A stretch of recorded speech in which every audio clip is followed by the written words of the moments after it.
What's up, everybody? Welcome back. Hope everybody's having a great day or night whenever you're watching this. I want to talk about the Chargers and the draft. I have, a lot of hope for this draft. The team is in a very, very good position. They did a great job in free agency of building a really, really competent roster. But that being said, it is the draft. They still have some needs. Before I get into it, if you're new to the channel, please subscribe. And if you enjoy this kind of content, please like the video. Let's see what players I think would fit in the range and like scenarios that I've kind of put up in my head and what I think should happen for the draft. Obviously, the needs. What do we need first? And I think obviously they need a right tackle or a right guard. They need to shore up the right side of the line. You got to protect your superstar quarterback, obviously. They need a defensive tackle. I think they need somebody in the middle to, stuff the run a little bit. I think they can revamp that because obviously we were horrendous at it last year. A speedy big play receiver. And I don't just mean somebody that's going to like take the top off the defense every single time. I mean somebody that when he gets the ball in his hand can take a 2-yard pass and turn it into a 70-yard pass. They don't have that. I think that would be a excellent thing to give Herbert. And then a cornerback, because Brandon Staley's defense doesn't really prioritize linebackers, and it's very heavy on the corners being very, very good and getting a good pass rush. So I think corner is another spot that they could look. I don't think it's necessarily as high as like wide receiver or O-line are for me, but it's still a need, I feel like, especially for that defense. So this scenario for these players is if they stay at 17, because there is some possibility that they trade up or trade down more. I think it's more likely trading down than trading up. But if they stay at 17, Charles Cross, he's a tackle. I think he went to like Mississippi State or something like that. I don't have the exact schools in front of me or whatnot. He's very, very good. And I feel like he would be like a dream scenario if he fell to us. I know Derek Stingley, the corner out of LSU, is another one. I just don't think he's going to be there. I think the upside is people are just not going to pass on that for him. But Cross, I think would be like the perfect scenario because then you have both tackles figured out. Obviously, you already have Corey Linsley at center, Matt Filer at left guard. Just gives us just rock solid O-line if he were to fall. I don't necessarily think it's going to happen because I think he's very, very talented and falling all the way there. You never know. But I mean, hey, that happened with Derwin James. Who was Rashawn Slater fell last year. So, I mean, it could happen. These next two are my two personal, likely favorites that I could see happening for them. First one is wide receiver Jameson Williams out of Alabama. If you followed his college career or any big game that he played in, the dude is a just game breaker. If you ever played NFL Street, dude is a monster. He's not very big or anything like that, but it's just a lightning bolt on the field. And I mean, no pun intended for the Chargers, but he's a big playmaker. He's the guy that, you can throw a 1-yard screen pass and he takes it for 70. And I think that gives Herbert that option, which is such a luxury because Keenan Allen's really good in the short to intermediate routes. Mike Williams good at the deep ball and the jump ball, but they don't have anybody that can just, take the ball from the scrimmage and just take it the distance and make a big play. They don't have not to say everybody got to be like Jamar Chase or something like that or a Tyreek Hill, but they don't have that aspect. And, it'd be nice to make sure that Herbert doesn't have to do 15 play drives every single time to go down and score, the other receiver that I really, really like, and this one is basically a team favorite in this sense, Chris Olave. He grew up a Chargers fan. He went to Ohio State. He's a big play dude. And I don't watch a ton of college football, but from what people that I trust in the fandom for that sport, they say he's like a bigger, like a faster Keenan Allen. And if that's the truth, I've seen some highlights. The dude looks the bit. I can't tell them that they're wrong by that. Him and Garrett Wilson, their teammates, their receivers. I prefer Chris Olave because I don't think Wilson's going to be there. But, somebody that has the route running and speed and hands and stuff like that as a receiver, you're getting a great pick there. And I think, if you have a wide receiving core of Keenan, Mike Williams, Chris Olave / Jameson Williams, and then Josh Palmer, I think that's a nice 4 to have there. If any of them miss time. And then I think it's important to draft a receiver now because they're paying a lot for what they have at receiver right now. So getting one that's cheap could definitely, once Keenan gets a little bit older, it could make the changing of the guard a little bit easier. Now, the last one that I have here, if we stay at 17, is a cornerback from Washington, Trent McDuffie. This is completely contingent on Derek Stingley not falling to us. Because I think if Stingley falls to us, there's no way we don't pick him. That's just my personal opinion. But Trent McDuffie he's a very, very talented corner. Runs a 4.4, so he's got some speed, he's from what I've seen, he's a lot better in zone than he is in man, but obviously those things, can be taught, but being good in zone is helpful, especially when the coverages for the Chargers defense with Staley as the as the head coach can get pretty, complex and diverse. So I think having somebody that, you can mix in there and play at that spot is nice, because you think about it, if they were to draft somebody like McDuffie at corner, and I've got another corner that I'm going to talk about a little bit later, but, it gives them J.C. Jackson, Asante Samuel Jr., Michael Davis, and then one of, McDuffie and another guy I got coming up in a minute here.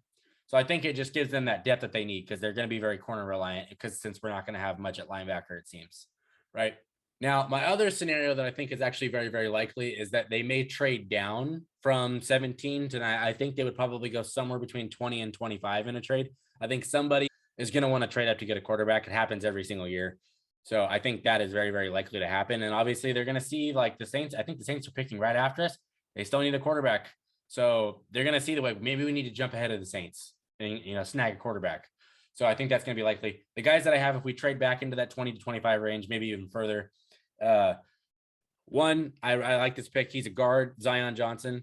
Gives your offensive line a lot more firepower, and what I've seen, he's very, very good in pass protection, which, for guards, it's usually more run blocking first and then pass protection, but he's very, very good in pass protection. I think he's like 6'4" or something like that, 6'3", like 300 pounds. He's a big monster, He only gave up 3 sacks in 36 games. So, I mean, he's not like he's just getting penalized and giving up sacks every single game and stuff like that. He's very, very clean college career. And I think that's a pretty good indicator of what you might be as a pro. And I think, having him next to Lindsley would definitely help. And, then they can do stuff with the right tackle. They can sign somebody. They can kind of figure out that spot. But they need to get one of a right guard or a right tackle in this draft. They can't leave without that, I don't think, unless they sign somebody, in the next few days, which I don't see that happening. Now, I got this next one. He's a, NFL combine darling, as I like to say. The defensive tackle, Jordan Davis from Georgia. Obviously, his combine, statistics were off the charts. As big as he is, as fast as he was running. That's makes your mouth water. Like, wow, a dude can move like that playing on our line, And I think I don't like him at 17, but I like him somewhere in 20 to 25. It's kind of like penny pinching, I think, for honestly. But, I think if you can get something else and him, that's an absolute W, because gives you a run stuffer in the middle. So now you don't have, now you have people between Khalil and Joey Bosa. So now you have a little bit more depth on the line. They obviously signed Sebastian Joseph Day, and I think it's Austin Hamilton. Austin Johnson. Sorry, I'm thinking of Kyle Hamilton coming out of the draft. That was complete tangent right here. If Kyle Hamilton falls, you draft him. I don't care who's on the board. You take Kyle Hamilton. Him and Derwin James as the secondary. I'm sorry, Nasir. I love you, but Kyle Hamilton's a dog if he were to fall. Sorry, that's a little tangent. I just wanted to get that off. But, going back to Jordan Davis, that would give them some pretty good defensive line depth. And I think that's very crucial, especially in our scheme. Last guy I got here is a cornerback, played at Clemson, Andrew Booth Jr. He's a very, very talented player. He's very long and lengthy, and I love that in corners, because the ones that, if you're kind of short-armed and stuff like that, more stocky, tend to get beat for the jump ball and stuff like that. But he's long and lengthy, and he's got quick feet. He's very, very, very quick. I think he didn't run at his pro days, but you can tell he's got speed. He's got run and go speed. He can catch up. I think he'd be very nice. He had 3 interceptions last season, in college, especially because you don't get tested a lot of times when you're a good corner. So making plays on the ball does come your way. It's very, very, that's important to do. It looks great. I think, like kind of what I was saying with Trent McDuffie earlier, and even Derek Stingley, if he were to fall or whatnot, getting a cornerback room that is 4 corners deep, that's clutch. Because instead of now, if Asante gets, dinged up, or JC gets dinged up, now we got Tavon Campbell and Chris Harris Jr. back there. We don't have that anymore. You have like younger, quicker, just better players, and filling out that cornerback room. And I think that's going to be especially incredibly crucial, because you're going up against Patrick Mahomes, Russell Wilson, Derek Carr with Devontae Adams. Like you need those corners, So I think that's very, very likely. These are all just guys that I think could be there and who I would like to see us draft. Obviously, my first one is Charles Cross. If that tackle falls to us, you take him. And these are in terms of like things I could actually see happening. Like I wouldn't be stunned if he fell, but I would not be surprised if he got picked earlier, because I think he's a really good talent. I think Chris Olave and Jameson Williams, you get either one of those dudes and pair him with Herbert. Oh my God, like Chargers fans, it's gonna be a lot of house calls going to the end zone, So I really like that idea. And then, you know, if you want to get Jordan Davis, you want to get a Zion Johnson, really beef up your interior. That's all cool with me too. I completely understand that, like the logic behind it. Just, you know, don't do something stupid like draft a kicker in the first round or something. I'll lose my mind if that happens. Obviously, they're not going to do that. They just signed Dustin Hopkins to a couple-year extension or whatnot. But I don't know. They've got a lot. I think that they're in a good spot where they're already good, but they have different avenues that they can go down. You know, they could trade back and get an extra third or fourth round pick or something. You know, they can do a lot. And then when you have like flexibility, I think that's the best spot to be in the draft. So Chargers fans, let me know who you want, who you like, who you don't want. I've seen people definitely not on the Trevor Penning thing, and I'm kind of one of them. I don't really want a right tackle that's just a penalty machine, you know. But you know, he could be great. I don't know. You're just projecting the rookie. You know, they're incoming rookies. You never know what they're actually going to be. So, Chargers fans, let me know how you feel about this. Who you like, who you don't want. If you're new to the channel, please subscribe. I really, really appreciate that. And if you enjoyed this video, please like the video. Simple as that, right? You enjoyed it, like it. Thank you. I appreciate that. And the draft is tomorrow, so I'll be tuning in. I might make a video, like a reaction of who we draft. So hopefully I'm not pissed off when that video possibly comes out. So I'm done here. Peace.